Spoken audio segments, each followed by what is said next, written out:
وَأَفْضَلُ الْعِبَادَاتِ انتظار الفرج، اللہ کو یہ بات پسند ہے کہ اسے مانگا جائے، اور کشادگی کی دعا کے بعد پھر کشادگی کا انتظار کرنا افضل عبادت ہے۔ مثلا ایک مصیبت آ گئی اور ہم نے کہا اللہ اس مصیبت کو ٹال دے، دعا کر دی، درخواست دائر کر دی، اپلیکیشن دے دی، فرمایا اب انتظار جو ہے نا کہ کب یہ مصیبت ٹلے گی، وہ فرمایا جو انتظار ہے نا اس میں حدیث میں فرمایا افضل العبادت، وہ سب سے بڑی عبادت ہے۔ ایک مشکل میں آپ ہیں، اس سے ایگزٹ فرج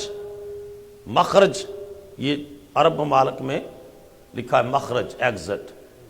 تو فرمایا کو جو اس مشکل سے نکلنے، اس پریشانی سے نکلنے کے لیے آپ نے دعا کر دی، اور دعا کے بعد پھر اس کی قبولیت یا اس مصیبت کے ٹلنے یا اس دعا کے قبول ہونے کا انتظار کرنا افضل العبادت، وہ بڑی عبادت ہے۔ پھر ابو ہریرہ رضی اللہ تعالیٰ روایت کرتے ہیں ان اللہ یقول، کہ کہتے ہیں حضرت انس بن مالک رضی اللہ تعالیٰ عنہ، فرمایا کہ جب اللہ تعالیٰ سے مانگو نا تو اللہ تعالیٰ سے یوں نہ دعا کرو، یوں نہ دعا کرو اگر اللہ تو چاہے تو عطا کر دے، نہ چاہے تو نہ عطا کر دے، یوں نہیں۔ کوئی اللہ کو تو کوئی مجبور کرنے والا نہیں ہے۔ کبھی بلا تشبیہ اور بلا تمثیل بیٹا باپ کو یا ماں کو یہ نہیں کہتا اچھا دل ہے تے دے سڑو، نہیں تے نہیں، وہ کہتا ہے نہیں نہیں مجھے دلوائیں، مجھے یہ فون دلوائیں، مجھے یہ چیز دلوائیں۔ اس کو مان اتنا ہوتا ہے ماں باپ کے اوپر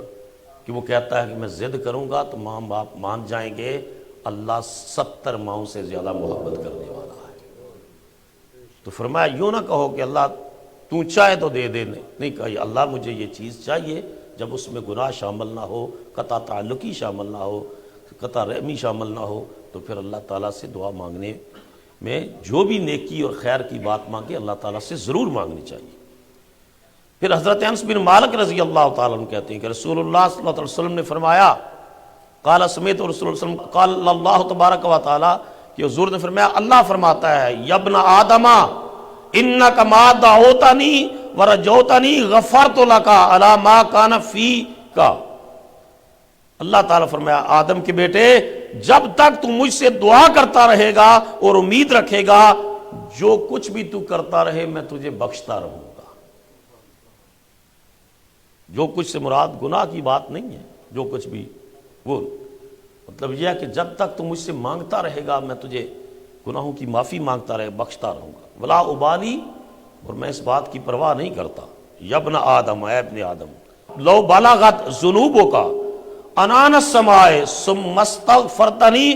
غفرت لک ولا ابالی، اگر تم اتنے گناہ کرے کہ تیرے گناہ آسمان کی چوٹیوں تک پہنچ جائیں، آسمان تک تیرے گناہ پہنچ جائیں، ثم استغفرتنی، پھر تم صدق کے دل سے، سچے دل سے میری بارگاہ میں توبہ کرے، میں تجھے بخش دوں گا اور میں اس بات کی کوئی پرواہ نہیں کرتا۔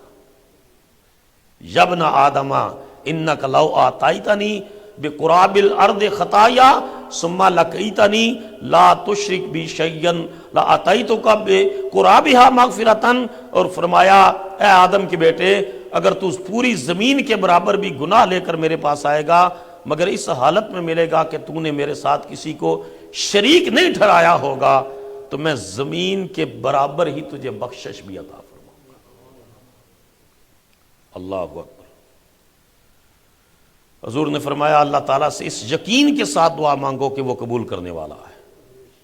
ہماری دعا کے اندر یقین ختم ہو گیا۔ ایک تو حلال لقمہ پیٹ میں گیا ہو تو اللہ اس کی دعا کو قبول کرتا ہے، حرام پیٹ میں ہو تو دعا مانگے تو دعا قبول نہیں ہوتی۔ مسافر کی دعا قبول ہوتی ہے تو فرمایا ربما، اگر اس حالت میں ہو کہ وہ اس کے بال گرد و غبار سے اٹے ہوئے ہوں مگر ملبسہ حرام، اس کا لباس حرام کا ہے، مطعمہ حرام، اس کا کھانا حرام کا ہے، مشربہ حرام، اس کا پینا حرام کا ہے، تو پھر وہ اتنی دعا مانگے کہ اس کے ہاتھ آسمان کو ٹچ کرنے لگیں، فرمایا پھر بھی اللہ اس کی دعا کو قبول نہیں فرمائے۔ لباس بھی حلال کا،